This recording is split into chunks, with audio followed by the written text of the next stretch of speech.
Nagkidang away si Sophia o si Bia. Bro, to si Hinungdan. Sige, awayan. Naluko daw si Bia sa may bato. May gani daw si Dudong ang nakatabang. Idagan daw ni Dudong dito sa labhanan. Kaya nang labaman daw. Nang giaway. Si Bia naluko dito dapit sa may bato. Idagan ni Dudong. May gani kay dili si tatay ang nakasapon. Kay si tatay pa ay na mabunog man yun. Maldita na Sophia.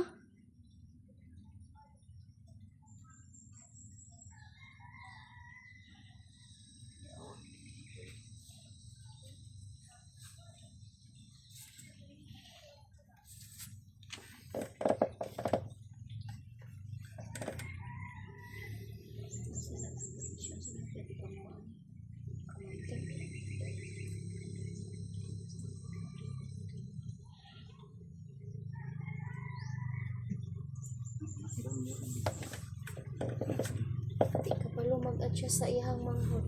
Na dapat siya mag-adjust. Di siya ang magulang. Di siya kabalo mag-adjust. Mura pag sinikol ba, mapatol sa iyang manghod.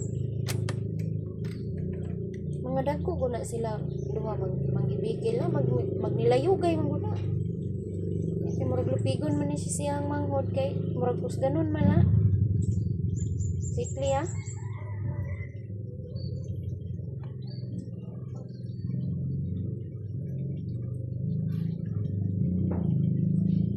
Nagiging hapon na ako tiligid ko ulaw. Ayang ate kay naulaw yan na. Ang siya diligid daw siya naulaw. Ninghang yung gini lagi siya diyan na oh.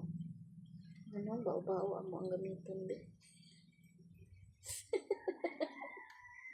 Nanangid pa. Ay nakomot na lang. No, hindi siya correct. Ya, gusto siya maukuyog. Ay siya nga, ako na lagi klase ugma. Siya nga, namatara da ko sa'yo, di bagaman mauli ko. Mura kag correct. Sa na dool. Kag siguro na dool pa na. Ay, na. Dito gid siguro na magapuyo.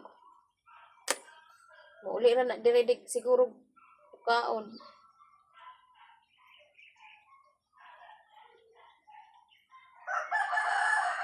Murag naka-istorya og dool ra.